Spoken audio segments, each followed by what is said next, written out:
So you've bought one of these Android radios off of the internet to get CarPlay in your older vehicle that doesn't support CarPlay, and it doesn't work.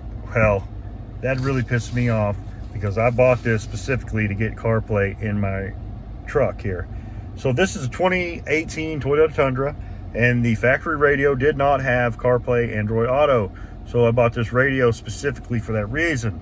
So you need to understand that this is not normal CarPlay. It's ran off of an app called Z-Link. So when you're on your home screen, it'll say Z-Link. I'm not going to my home screen because it'll show my address, because my navigation's up right there and I can't figure out how to get rid of it. So I'm just going to do it from here. So you click the little Z-Link button and it'll take you to Android Auto or your Apple CarPlay, but it doesn't work. Now this is wireless, okay? So this is connected to the phone that I'm recording on right now.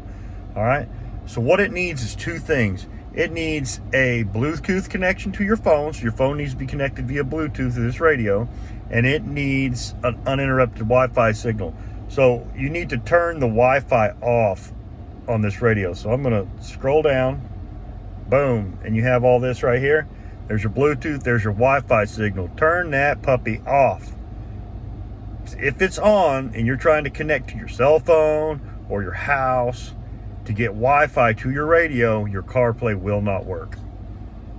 Okay, so I hope this video helps you. Let me know in the comments if this helps you.